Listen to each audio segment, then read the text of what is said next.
Bonjour, alors aujourd'hui nous visitons le musée de la préhistoire des gorges du Verdon. Je vous souhaite une très bonne visite.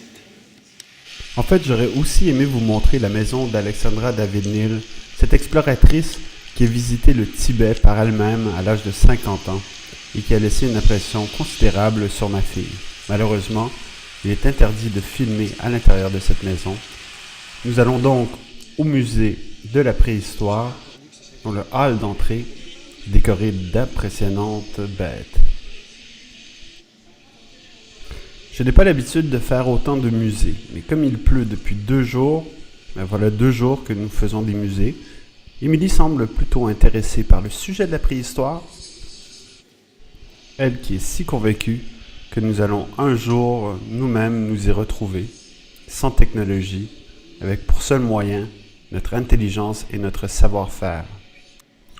Le musée propose d'innombrables fossiles, de squelettes, des outils taillés par la main de l'homme, ainsi que des vidéos, par exemple celui-ci portant sur les gorges du Verdon et la découverte de la grotte tout proche d'ici, où ont été faites d'importantes découvertes sur nos ancêtres.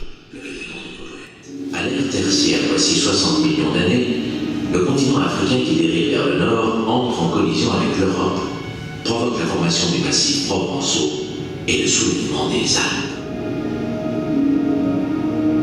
La Tétis disparaît. Elle laisse plusieurs centaines de mètres de roches sédimentaires, en grande partie constituées de coraux fossiles. Les eaux du Verdon creusent des grottes dans les falaises, telle la Bombonne à Quinson. Et alors, le rideau se lève et nous révèle une maquette de la grotte de la Bombonne, pendant que le présentateur poursuit son explication et qu'on nous diffuse des images de la vie au temps des hommes de la préhistoire.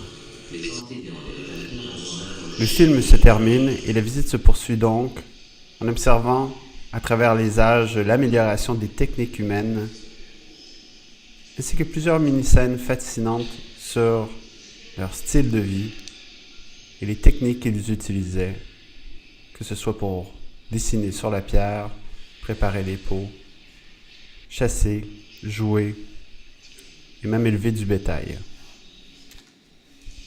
Comme dans n'importe quel musée, prévoyez au moins 2 heures si vous comptez lire tous les panneaux, ce qui n'est pas du tout mon cas ni celui d'Émilie.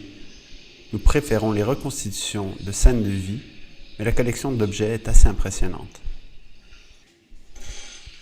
À la fin, le musée propose un court film qui nous encourage fortement à penser à l'avenir de l'humanité afin de préserver ce qui est riche, de ne pas se retrouver au temps de l'homme des cavernes, comme le craint Émilie.